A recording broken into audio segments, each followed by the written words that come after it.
Hola, buenas tardes. Bueno, de nuevo la doctora Gambandet para seguir con nuestros seminarios. Hoy vamos a ver el resto de los bacilos gram negativos curvos que tenemos que ver. ¿Se acuerdan que cuando vimos, creo que la primera clase, bacilos gram negativos fermentadores de glucosa, vimos las enterobacterias? Y hablamos que entre esos fermentadores de glucosa también se pueden clasificar los vibrios, que los íbamos a ver más adelante. Bueno, hoy es el momento de ver Bg- bacilos gram negativos curvos que infectan al ser humano. Vamos a ver Helicobacter, Campylobacter y vibrios. Vamos a empezar. Lo que vemos acá es una placa de Petris, miren qué vieja, todavía de vidrio, y estas colonias babosas, mucosas, estas no, estas son contaminación. Estas colonias son colonias de Campylobacter. Ya los vamos a ver. ¿Por qué pusimos esto? Antiguamente el Helicobacter pylori se llamó Campylobacter pylori. Y en 1981, Warren y Marshall empezaron a estudiar biopsias de mucosa de estómago de pacientes que tenían o gastritis aguda o exacerbaciones agudas de las gastritis crónicas y úlceras pépticas, úlceras gástricas. Y ellos empezaron a estudiar y aislaron ahí, ahora lo vamos a ver, cultivaron esas biopsias y aislaron unas bacterias curvas. Esperen que les quiero decir algo respecto a la anterior. Ese aislamiento que se publicó en junio de 1984 en The Lancet les valió el Premio Nobel de Medicina. ¿Por qué es un descubrimiento tan importante que le dieron el Nobel o el Premio Nobel, como creo que se debe decir? En Estocolmo, en Suecia.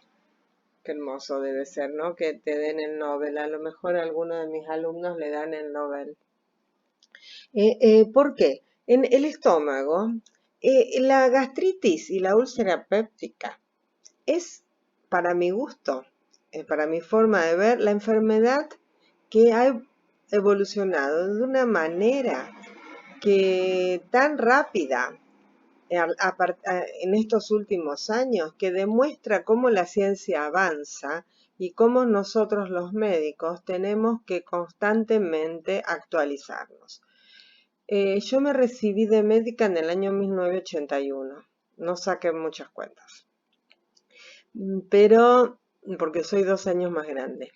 Empecé 2 años después, así que si sacan cuentas van a sacar mal. Tengo 65, ya lo saben, ya está, dicho está. Así bueno, por lo menos saben con quién se las tienen que ver, que soy vieja. Escúchame, cuando yo estudié, habré estudiado 79, 80, gastroenterología, si alguien llegaba a decir que la gastritis o las úlceras tenían que ver con una gástricas, tenían que ver con una infección, le decían están locos. ¿Por qué?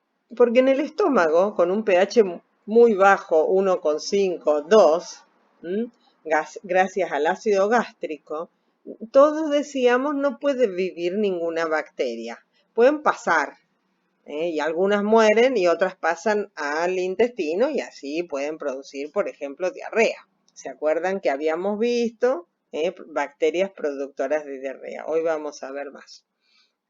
Pero infectar el estómago parecía una cosa imposible. Por eso el tratamiento de las gastritis y de las úlceras siempre fue Una dieta blanda y blanca, no picante, no esto, no alcohol, no irritante, chaca, chaca, chaca, chaca, todo eso.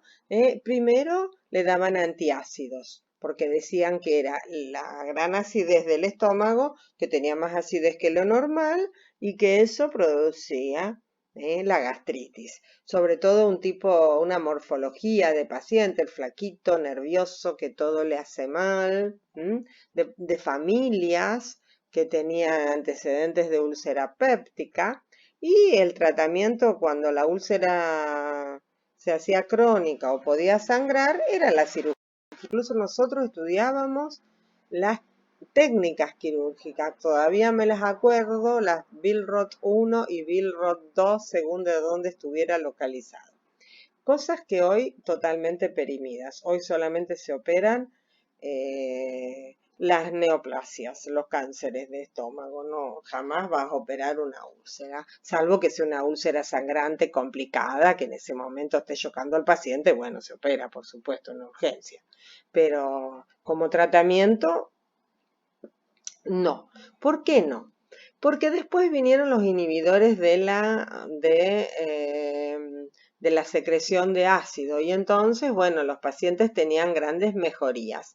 Y después vinieron Warren y Marshall, que hicieron este gran descubrimiento. ¿Qué es este gran descubrimiento? En aquel momento se llamaba Campylobacter pylori, después por biología molecular se separó en Helicobacter pylori.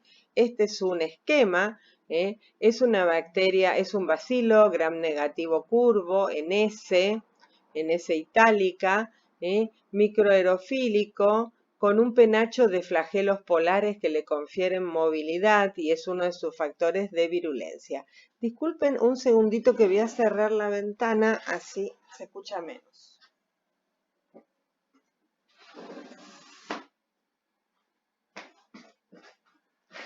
Listo, así se escucha menos el ruido de los autos que pasan por la calle, ¿eh? Y no los molesta.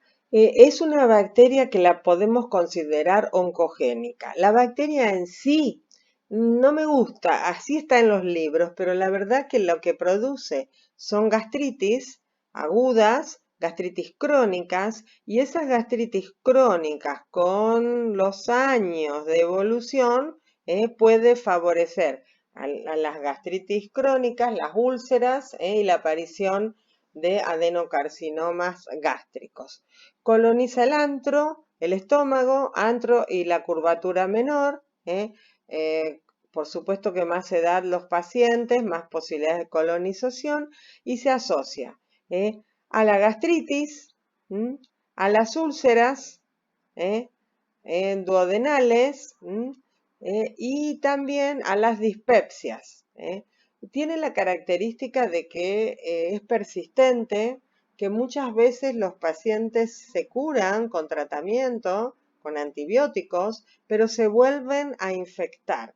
Es una bacteria que puede estar en el agua, y en el agua potable de Rosario hay estudios que dicen que en algunas zonas de Rosario o en el agua puede haber helicobacter. Y hay personas que sí, lo que hablábamos antes, tienen alguna predisposición a infectarse. Vieron que cada uno se infecta de lo que puede, no de lo que quiere. Una cosa importante que no les dije al principio era que si alguien pensaba que el tratamiento de la gastritis iba a ser con antibióticos, decíamos, está loco. Y hoy el tratamiento son antibióticos. Y otra de las características que tiene es su escape a la inmunidad. ¿Por qué? Porque está alojado en la mucosa gástrica. Ahora lo vamos a ver. ¿Qué pasa? Mira, entra por vía oral, agua o alimentos contaminados. Por eso dije que el plenacho de flagelos es un gran factor de virulencia, porque le confiere la movilidad. Entonces, ¿qué hace esta bacteria? Se introduce, si siguiera en el lumen, en la luz intestinal, en la luz gástrica, en este momento, en este lugar, iría a la luz intestinal y se eliminaría por las heces, que algunas de esas pasan, pero otras vienen con su movilidad y se introducen en el moco que recubre a las células de la mucosa gástrica. Ese moco que las protege a las células de la acidez tremenda que hay en el estómago. Una vez que la bacteria viene, se introduce en el moco, se pega, se adhiere a la superficie de las células de la mucosa gástrica. Ahí, ¿qué pasa? Ahí, ¿cómo vive ahí, en este pH tan inhóspito, tan hostil para una bacteria? ¿Se acuerdan que dijimos que las bacterias en general, la mayor cantidad, les gusta un pH en homeostasis, el pH del organismo, 7,2, 7,4. Y acá vive en estas condiciones. ¿Por qué vive en estas condiciones? Porque tiene un factor de patogenicidad fundamental para la bacteria, que es la ureasa. La ureasa es una enzima que desdobla la urea y la desdobla produciendo amoníaco y agua. ¿Qué produce ahí en esta en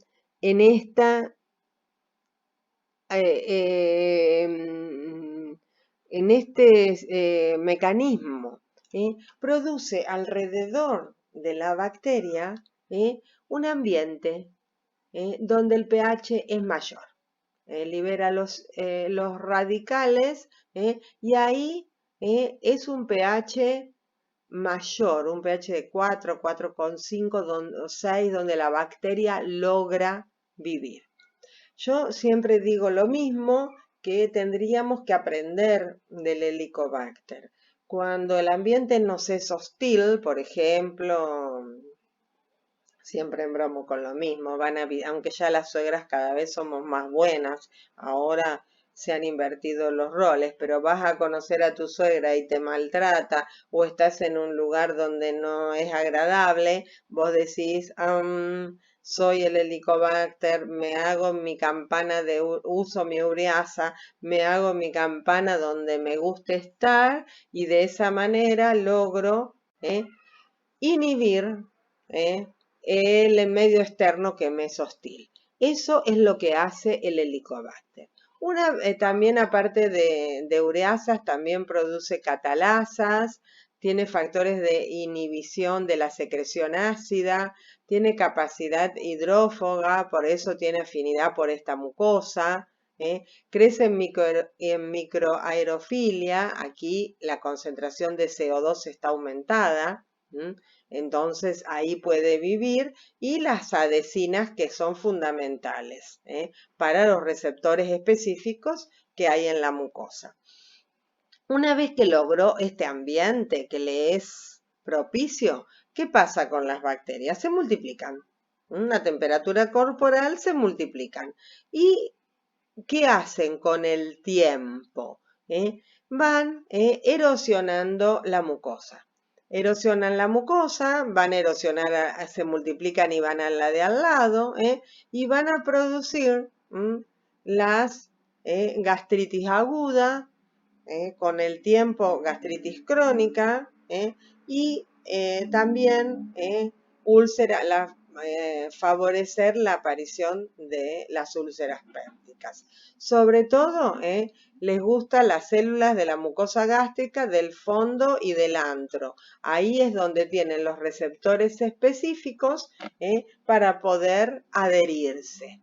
Por eso, con esta ureasa interfieren en la retrodifusión de los hidrogeniones, aumentan la producción de gastrina, tienen fosfatasas, lipasas, proteasas, mucinasas que degradan la mucina y por eso pueden dar esta lesión.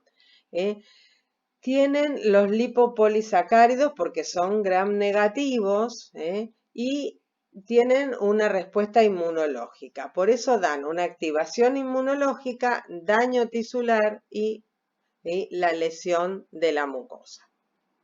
Por supuesto que acá hay una inflamación aguda, vienen leucocitos polimorfonucleares al medio, y esa inflamación aguda, con los años, hace una inflamación crónica, puede dar una úlcera péptica y en algunos pacientes con los años puede llevarlo al adenocarcinoma gástrico. ¿Cómo? Un poquito antes del diagnóstico, un poquito de sintomatología. Vieron que a mí me gusta la clínica porque soy médica, aunque hago diagnóstico. ¿Qué tiene un paciente?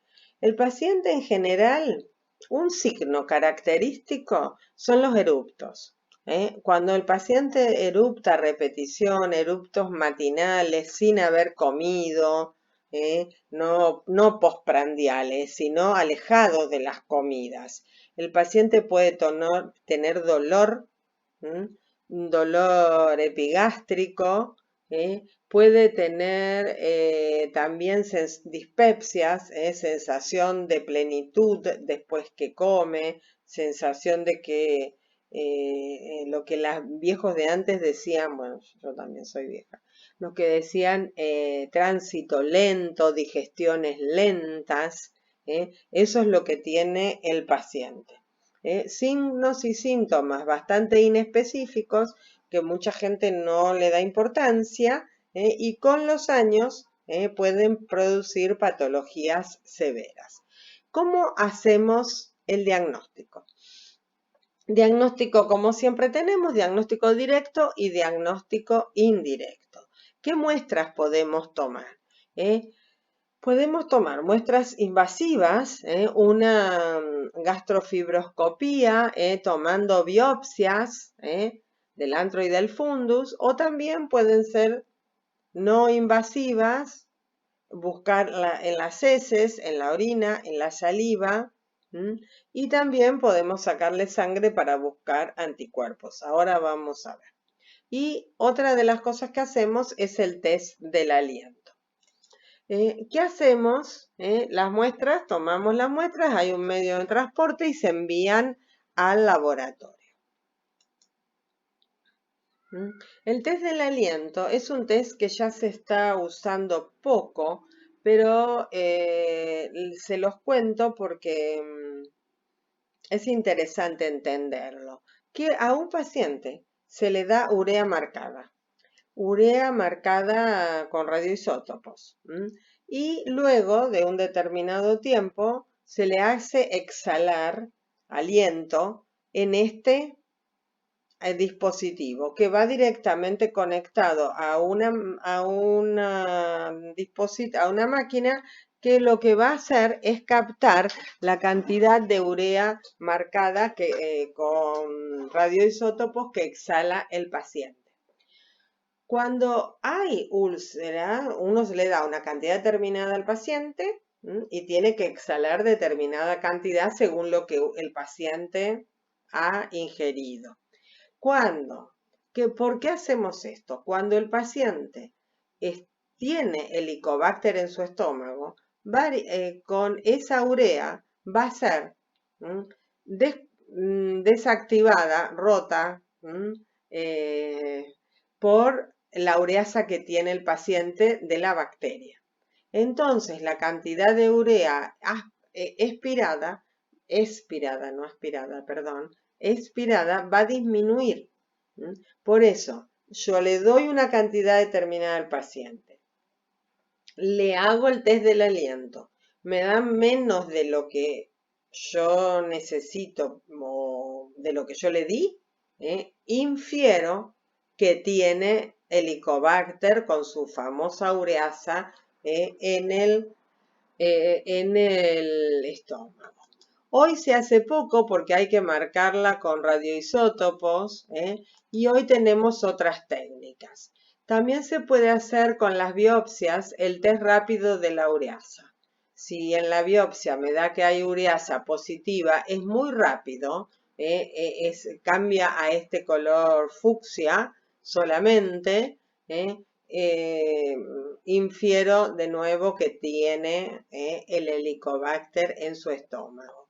También se pueden observar los cortes histológicos, hematoxilina eosina, Giemsa, con un gram. En realidad no son muy útiles, se pueden hacer, no son muy útiles, el gram se ve muy feo, muy poco, se tiñen poco y la verdad que no es muy operador dependiente. Hoy tenemos otras formas de diagnosticarlo, pero se podría hacer.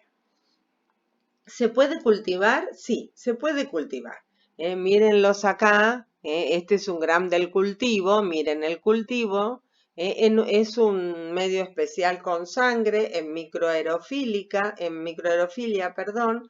El problema que tenemos es que hay que tomar la biopsia y cultivarlo inmediatamente, a los pies del paciente, con una fresca, recién hecha, y la verdad que eso es bastante complicado cada vez que el gastroenterólogo saca una muestra, estar ahí. Nosotros lo hemos hecho años atrás, porque no había otra cosa y queríamos saber si lo podíamos cultivar o no. ¿Se pueden buscar antígenos? Sí. Se pueden buscar antígenos en las heces por ELISA. Y ahora vamos a ver que es una muy buena técnica, no es tan cara y tiene un alto porcentaje de sensibilidad. La genómica se puede hacer biología molecular y se busca el gen URC y la verdad es una técnica que se compara en sensibilidad con el cultivo. Ahora lo vamos a ver. ¿Se puede buscar anticuerpos? Se pueden buscar anticuerpos, pero hay que hacer el clearance de anticuerpos, es decir, hacerle a repetición y realmente es muy lento. Entonces puede ser también que un paciente que ya esté curado todavía tenga anticuerpos. Así que no sería la forma ideal de hacer el diagnóstico. Esperen que no sé qué pasó, que se trabó acá esto. Un segundo, por favor, porque dice el LibreOffice no responde.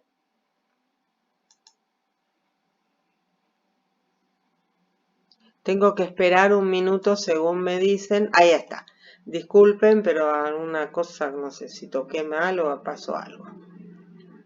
Acá está lo que veníamos hablando, sensibilidad y especificidad. ¿Se acuerdan? Un poco para repasar. Cuando hablamos de que la sensibilidad de una técnica, hablamos de la capacidad de encontrar lo que hay de la técnica. Es decir, si hay 100, vamos a decirlo de una forma muy bruta, hay 100 bacterias en esa muestra, yo encuentro 95. La sensibilidad. La especificidad es la capacidad que tiene la técnica de asegurarme que lo que encuentro es eso que estoy diciendo que estoy encontrando. Que no haya equivocaciones con otros microbios. Cuando hablamos de sensibilidad y especificidad, la histología, ven ustedes, llega al 95%. El cultivo llega casi hasta el 100%. La ureasa, mira, hasta el 95%. De 100, encuentra 95. Solo 5 da falsos negativos. El test del aliento lo mismo. La biología molecular llega hasta el 98. ¿Se acuerdan que les había dicho que prácticamente es lo mismo que el cultivo? El ELISA, vos fíjate, llega al 95. Así que la verdad que el ELISA, buscando antígeno, este es el ELISA que podemos hacer del diagnóstico y en las heces llega también al 95. Así que antígeno en las heces sigue siendo una muy buena técnica y una muestra no invasiva. Así que si tienen un laboratorio que haga antígenos, la verdad que es un diagnóstico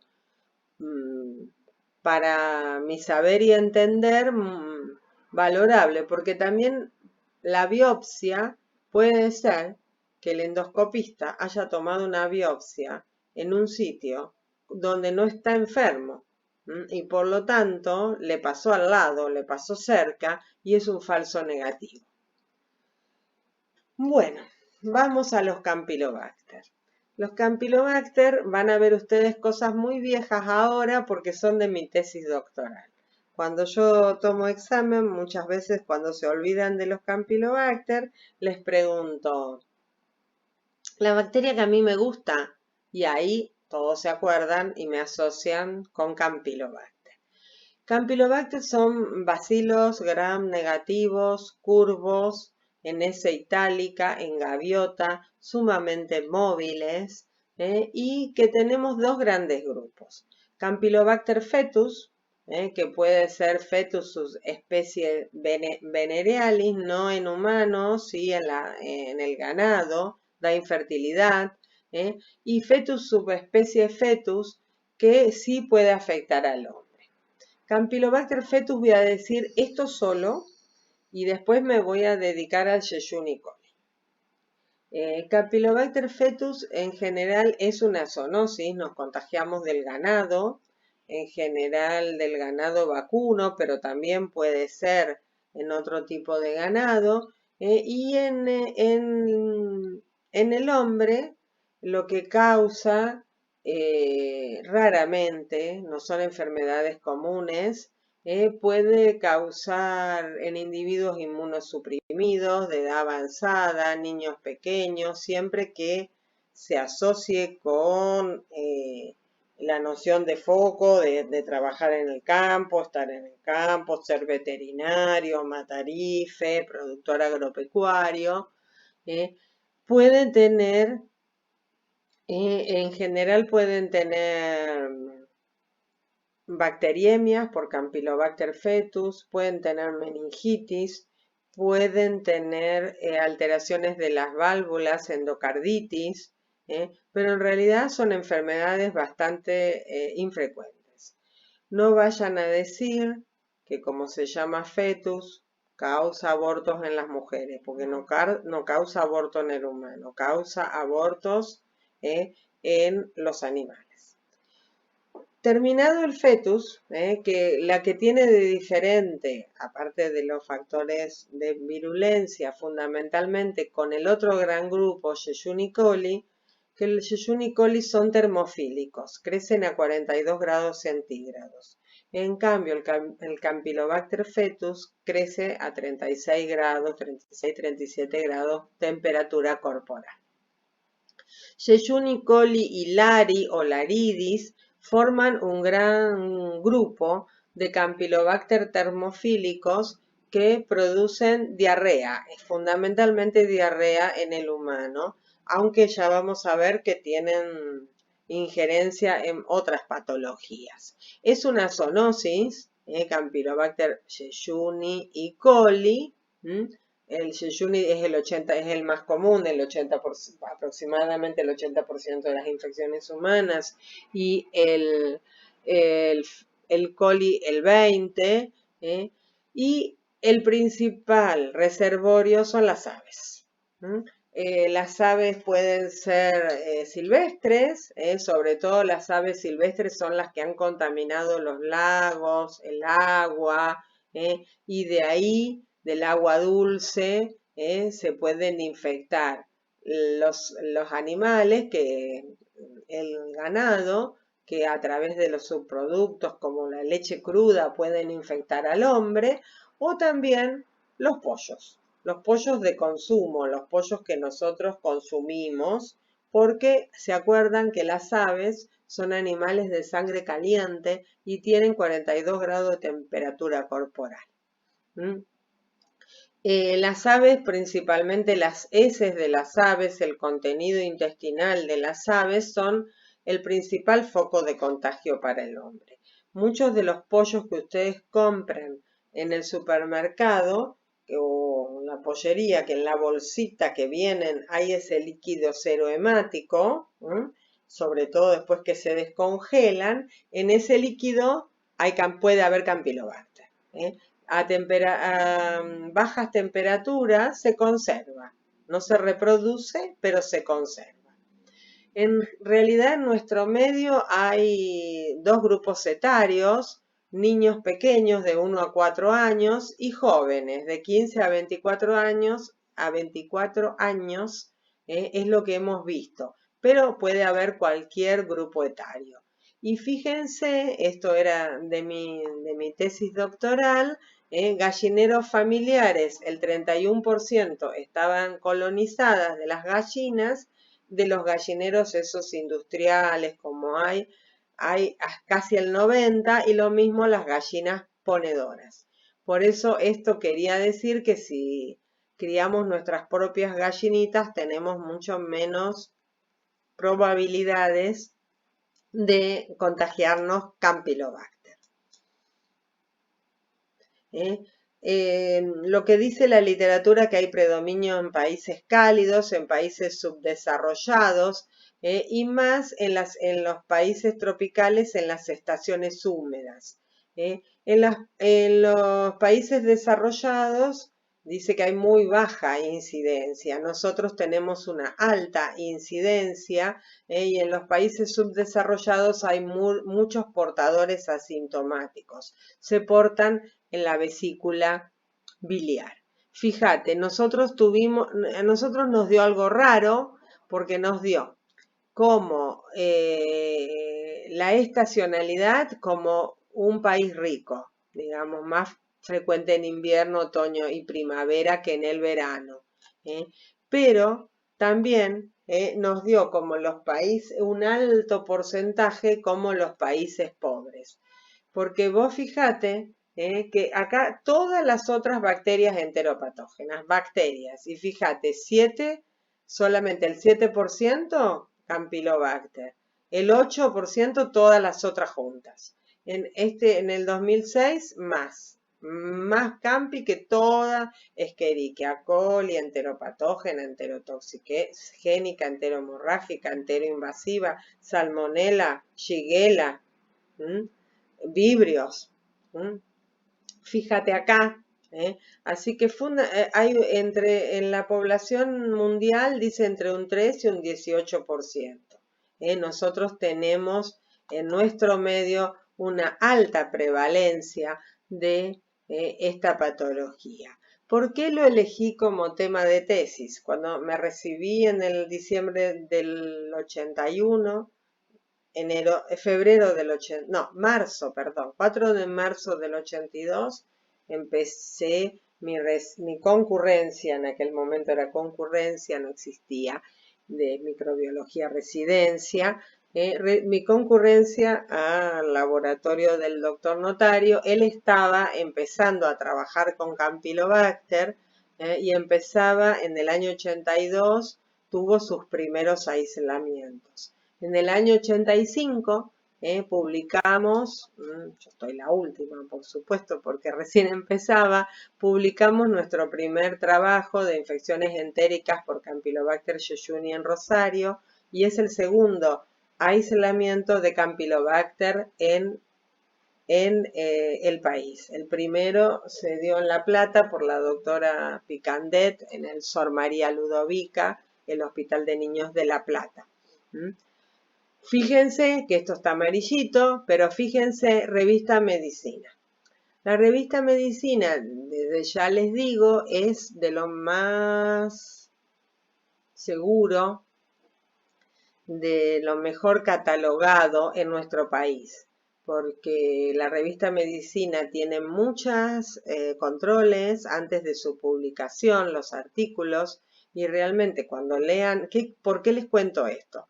Primero para darme importancia de que publicamos en esa revista, aunque yo hice poco en esto, pero les digo para que cuando ustedes busquen artículos, que hay tanto ahora y aparece por todos lados, artículos de cualquier cosa, los artículos de medicina son siempre artículos de mucha jerarquía, denle importancia.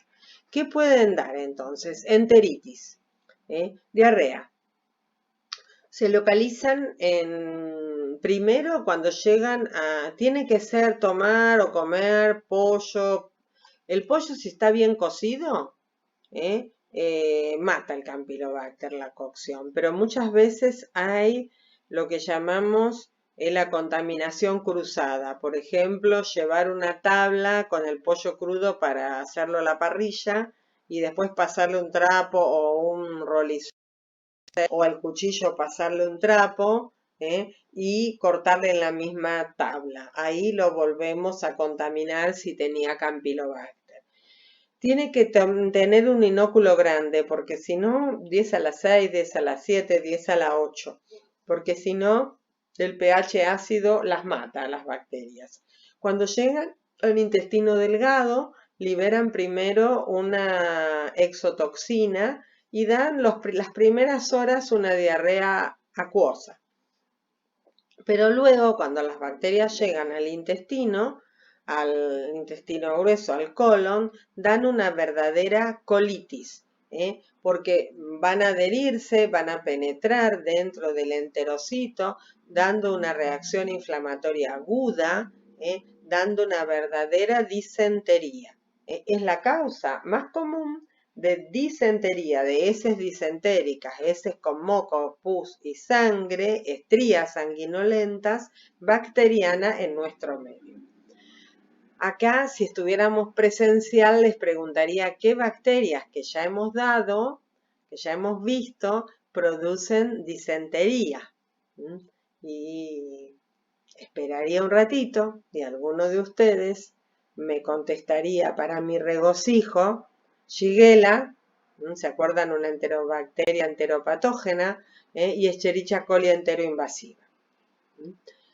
Bueno, me tengo que contestar sola. Así que tenemos enteritis en diarreas disenteriformes. Cuando vean un paciente con diarrea disenteriforme, piensen como primer posibilidad diagnóstica Campylobacter. Colecistitis, porque se acuerdan que se acantonan en la vesícula biliar, son colecistitis alitiásicas. El paciente no tiene cálculos, pero tiene un cuadro clínico de colecistitis. Como pueden pasar la lámina propia, pueden ir al mesenterio y dar por los por los linfáticos y dar adenitis mesentéricas y a veces parecer apendicitis. También pueden haber inflamaciones apendiculares secundarias a la infección. Y pueden dar también enfermedades autoinmunes. Ahora las vamos a ver. Muy raramente, bacteriemias, meningitis, proctitis, peritonitis, sepsis. Yo bacteriemias debo haber visto 2 o 3 en toda mi carrera. Nunca vi meningitis, sí vi proctitis, nunca vi peritonitis ni sepsis por Campylobacter, y eso que nosotros siempre hicimos Campylobacter. Cuando hablamos de las enfermedades autoinmunes, es decir, postinfecciosas, hablamos que pueden dar el síndrome de Guillain-Barré. El Guillain-Barré es una desmielinización y lo que tiene el paciente es una parálisis flácida que empieza desde los pies ascendente hasta que puede producir la muerte por parálisis respiratoria. El 40% de los pacientes que tienen Guillain-Barré, que no son muchos por suerte, tienen un antecedente de haber tenido diarrea por Campylobacter. Por eso es muy importante en estos pacientes pesquisar la diarrea por Campylobacter y estar atentos a que puedan o no desarrollar el Guillain-Barré. En general el paciente, si logra, los pacientes graves que llegan a una insuficiencia respiratoria por parálisis de los músculos respiratorios, pueden recuperarse. Y la recuperación en general es ad integrum, pero es siempre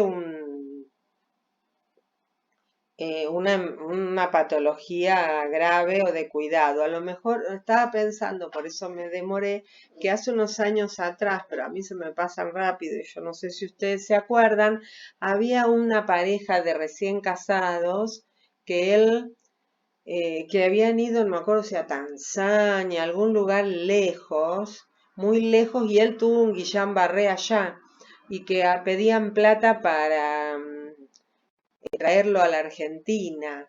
Siempre aparecen algunos de estos casos de Guillain-Barré. También había una modelo de estas viejas de antes, hace poco, que también tuvo un Guillain-Barré.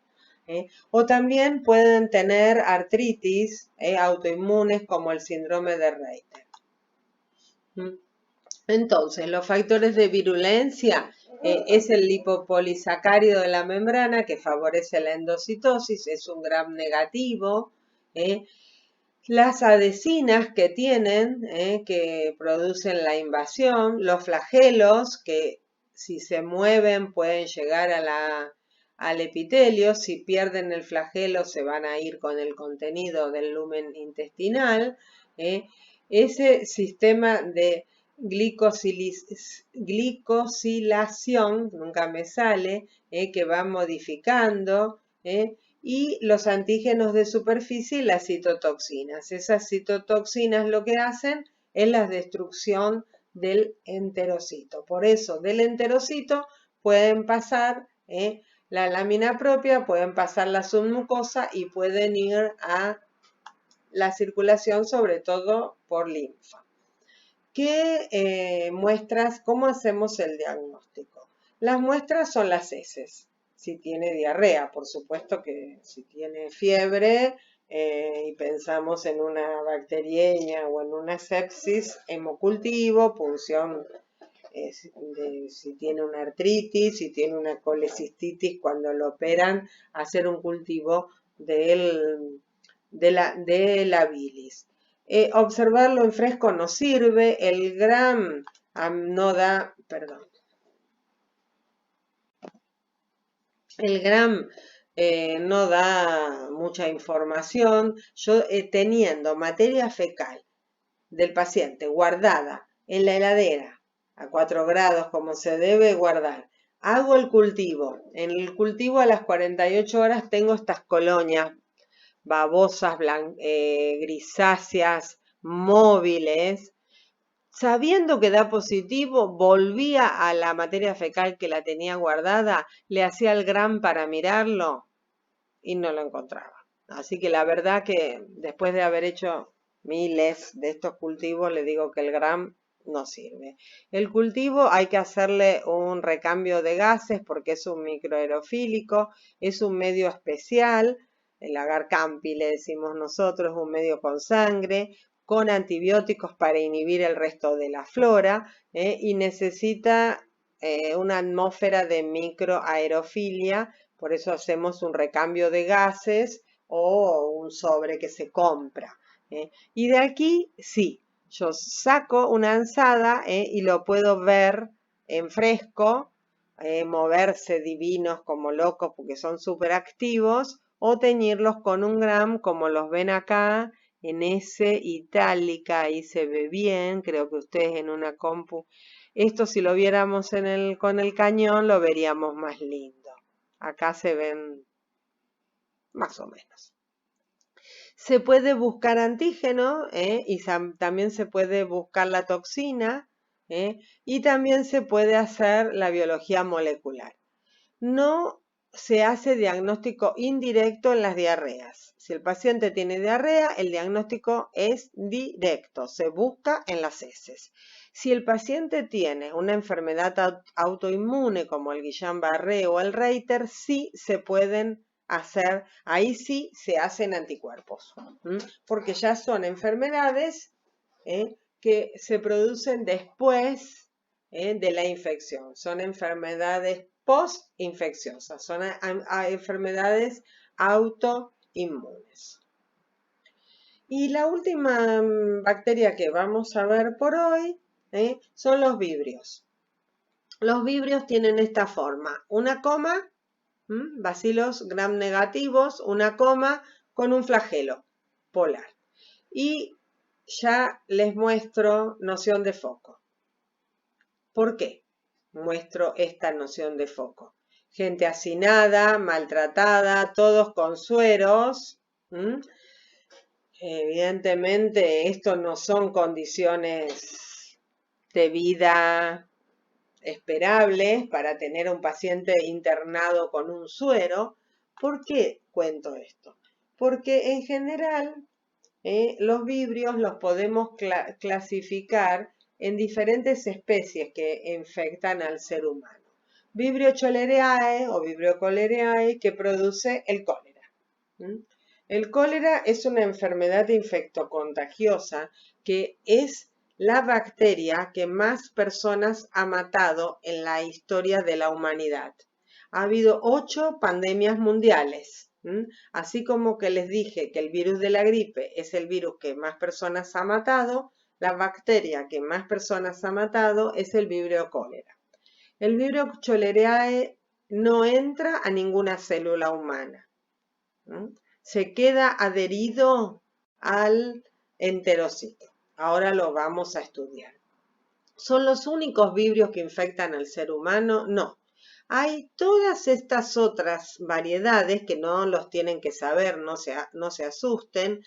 Parhemolyticus y Bulfinicus son los más conocidos, que son vibrios que están relacionados con agua de mar. Y fundamentalmente nosotros prácticamente no tenemos o no los buscamos, no sé, pero dan diarrea por comer mariscos crudos o poco cocidos, sobre todo en el Mediterráneo, y dan diarreas invasivas. Nada que ver con el vibrio cólera. Eso es todo lo que vamos a decir de estos vibrios. Nosotros no tenemos. Vibrio cholerae. Existen 2 fenotipos distintos. Clásico, que es no hemolítico en agar sangre, y el TOR, que es hemolítico en agar sangre. El TOR tiene la capacidad de producir formas asintomáticas. ¿Qué significa esto? Pacientes que están infectados, que tienen el vibrio acantonado en la vesícula biliar, lo eliminan por las heces, van al agua dulce y contaminan el agua y contagian a otros hombres, a otras personas susceptibles. Por eso la cepa el TOR se propaga mucho más rápidamente. Y existen 3 serovariedades o serotipos del clásico: Ogawa, Inaba y Kojima. Con que sepan clásico y el TOR está bien. ¿Por qué hablo eso? Porque los serotipos que causan cólera epidemia, son el vibrio 01 y el O139. ¿Por qué? La toxina colérica está producida por el grupo O1 o 01. Fíjate lo que pasa. ¿Cómo se infecta el humano? La persona. El ser humano se infecta ingiriendo agua. En general agua dulce, no potable, por supuesto, agua contaminada con heces humanas. El reservorio del vibrio cólera es el humano, es el hombre, en el tubo digestivo del hombre. Se elimina por las heces. Contamina las aguas de ríos, de arroyos, lagos, y ahí se reproduce, sobre todo países cálidos, porque como buena bacteria le gusta la temperatura 36, 37 grados para desarrollar. Entonces, ¿quién va a tener cólera? Las personas que viven en sitios endémicos donde no hay agua potable y hay otras personas que han estado infectadas o sean portadores asintomáticos. ¿Cómo tengo que consumir el agua o las verduras mal lavadas, los alimentos contaminados? Muy contaminados, porque necesito consumir 10 a la 8 bacterias por mililitro de agua para asegurarme que pase la acidez gástrica. Porque si tomo agua poco contaminada, con poco inóculo, poca materia fecal de la persona infectada en el agua. Por eso estoy diciendo esto para que ustedes se den idea quién puede tener cólera. Cómo los humanos le damos la posibilidad a esta bacteria que siga infectándonos y matándonos. Entonces, mucho inóculo, bien contaminada con heces humanas para que puedan pasar la acidez gástrica.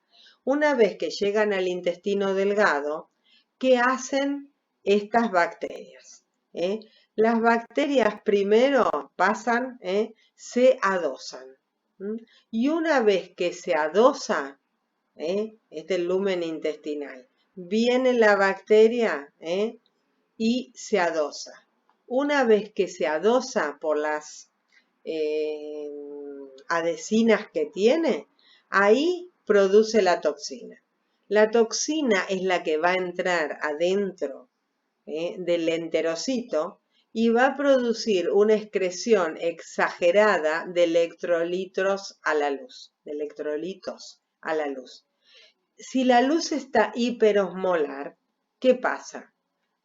La luz hiperosmolar va a traer agua. Por eso el paciente va a tener diarrea acuosa. Litros de agua por día, 15, 20 deposiciones.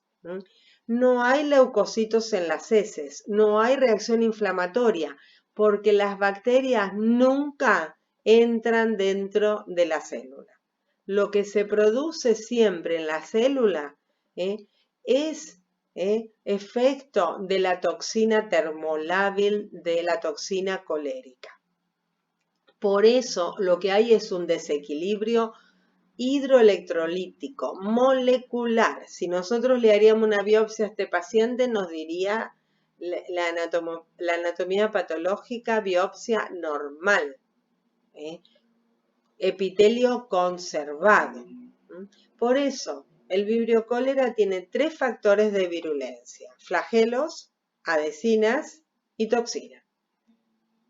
Si pierde su flagelo, no puede moverse hasta los receptores. Si no tiene adhesinas, no puede adherirse.